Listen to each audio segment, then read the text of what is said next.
இது என்ன பிரமாதம்? இதை விட பெசலைட் ஒண்ணு இருக்கு. Hi hello welcome to free time. இன்னைக்கு வந்து நம்ம என்னன்னா பால்னர் மக்கள் எல்லாரும் சேர்ந்து ஒரு சமையலுக்கு வந்திக்காங்க. அங்க பாருங்க வாகனம் அதெல்லாம் இறுக்கி வந்திக்காங்க. ஒரு 100-150 பேர் மக்கள் வந்திக்கு அவங்கள சமையலை தான் ஃபுல்லா கவரேஜ் பண்ணி உங்களுக்கு அவங்க என்ன சமைக்கிறாங்க, அவங்க என்ன மாதிரி நட்புக்கள், அவங்க என்ன செய்யறாங்கன்னு சொல்லி ஃபுல் டீடைல்ஸை 2 நாள் சமையலுக்கு வந்துருக்காங்க. ஃபுல்லா வந்து உங்களுக்கு அப்டேட் தர போறோம். இன்ஷா அல்லாஹ் இந்த வீடியோ ஃபுல்லா நீங்க ஸ்கிப் பண்ண பாருங்க. ஒவ்வொரு பாட்டா இன்ஷா அல்லாஹ் வரும். இதுல வந்து நிறைய என்னோட படிச்ச கூட்டாளிமார் அந்த நிறைய பேர் அடுத்து எங்க மாமாமார் எல்லாருமே வந்திக்காங்க. அடுத்தது நம்ம கடை பக்கத்துல உள்ள போஸ்ட் வந்திருக்காரு. அப்படி நிறைய பேர் தெரிஞ்ச ஆக்கள் தெரியாத ஆக்கள் நிறைய பேர் இருக்கு. எல்லாரும் பத்தியும் எல்லாத்தையும் நம்ம கலந்துரையாடி எல்லாரும் வீடியோவும் ஒண்ணுக்கு பின்னால் ஒண்ணா வரும். இந்த லொகேஷனை பாருங்க, அவங்க எந்த இடத்துக்கு வந்திருக்காங்க லொகேஷனை பாத்தீங்கன்னா உங்களுக்கு அழகா வழங்கும். ஒரு ஆத்தோரமா ஆத்து படுக்கைய சார்ந்தறிஞ்சிக்காக வந்தியாங்க. அப்படியே பாருங்க லொகேஷன் எப்படி இருக்குன்னா அழகா ஒரு இயற்கையோட சேர்ந்த மாதிரி இருக்கு. அப்படி வாங்க அவங்களையும் காட்டுவோம். அப்படி வாங்க. நாங்க வாழ்நாள் சமூகம் சேர்ந்து ஒரு 145 பேர் அளவுல ஆக்கள் நாங்க 6வது பாலத்துக்கு வந்திருக்கோம். இன்றையில இருந்து நாளைக்கு அசர் வரைக்கும் எங்களுடைய ஒன்று கூட நடைபெறும்.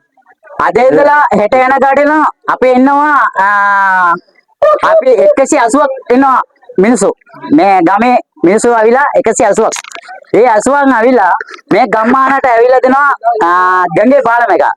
ගංගේ පාලම එක ඇවිල්ලා අපි ඇවිල්ලා විනෝදෙන් අපි ඔය කාලයි විනෝදෙන් යන්න ඔයා කවුද මේ කියලා කියන්නේ?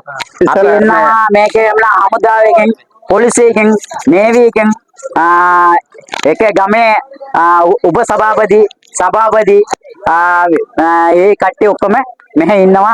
අපේ කෑම උයලා කාලා යන්න තමයි මෙහෙ ඇවිල්ලා ඉන්නවා. 180 කණ ඉන්නවා ගමේ මිනිස්සු ඔක්කොම. வண்டி வராத பத்தி இந்த கண்டகம் மாவட்டி போடணும் போல வாங்க சொல்லு. தண்ணி 2 தான் சுட வச்சு வாங்க பள்ளி லீவ் விட்டாருன்னு சொல்லி பெயிண்டிங்குரிய வேலைப்பாடுகள் நடந்துட்டு இருக்கு. மாமா சீனியை போடுறாங்க. அடுத்தால் வந்து கலக்குது. பாப்பா என்ன மாதிரி பிளேண்டிக்குரிய டெஸ்ட்டில் வருவதாண்டு. அப்படி அங்கிஞ்சால கொல்லி எடுக்க போன பாட்டி ஒரு பக்கத்தில் வந்துட்டு இருக்கி. அதுக்கு அடுத்த பக்கத்தில் வள்ளத்தில் போயிருந்தீங்க. வாரது வந்து தமிழ்நானா பிளேண்டிக்குரிய எல்லா வேலையிலும் முடிஞ்சு இனிமேல் அடுத்த சப்ளை பண்ணுறது தான். என்ன மாதிரி பிளேண்டிக்குரிய சீனி ஓகேன்னு செக் பண்ணி பார்த்தா சீனி கொஞ்சம் காணாய் தான் ஒன்றும் செய்யலை. அது ஏன்டா சீனி வந்து ஒரு பேக் வரையில் இதனால தான் வந்துட்டு இருக்கேன். அதால் இடிக்க சீனியை அட்ஜஸ்ட் பண்ணி ஊற்றி கொடுப்போம். மக்கள் என்ன சொல்கிறாங்கன்னு பார்ப்போம். அது ஒரு கருத்து நல்லா இருக்கு. மாயநாடா சூப்பரா போட்டியா நல்லா இருக்கு. ஏமா அது எப்படிமா பொய்ய உண்மை மாதிரி டவுட் இல்லாம திக்காம திணறாம ஒப்பிக்கிற? தேயில என்ன வராமல் வந்து சேர்ந்துட்டா தேயில கடையில வந்துட்டு இருந்து இப்ப வந்துட்டு மாயநாடா போட்டியா நல்லா ருசியா இருக்கு.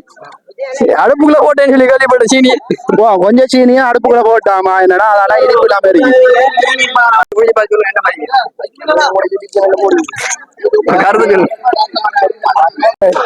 சீனி கொஞ்சம் குறைவாதாய் வேற என்ன தேயில என்ன மாதிரி அளவா இருக்கும்.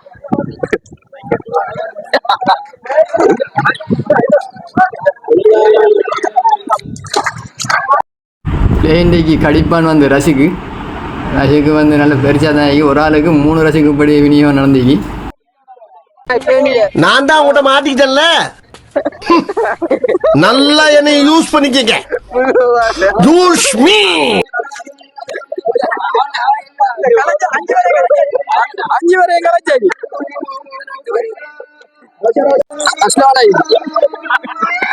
என்ன மாதிரி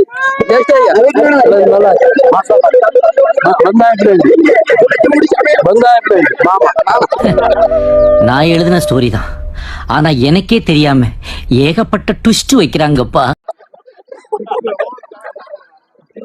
முஜாஹித் வந்து வேலை செய்யற என் நிலைமை ரொம்ப மோசமா இருக்குங்க. சொல்லவும் முடியல, மெல்லவும் முடியல. இந்த விஷயம் நமக்குள்ளேயே இருக்கட்டும். சப்ளை செய்யறதுக்குரிய வேலைப்பாடுகள் நடக்குது. இந்த அங்க ஒரு ஃபோக்கஸ் ஒன்று போகுது, இந்த இங்க ஒரு ஃபோக்கஸ். இங்கே கொடுத்துட்டீங்க.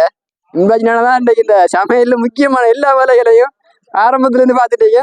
பள்ளி வாசல்ல தண்ணி தூக்கி தேங்காய் தினத்துல இருந்து இந்த வரைக்கும் ஆக்குறது சரி இல்லை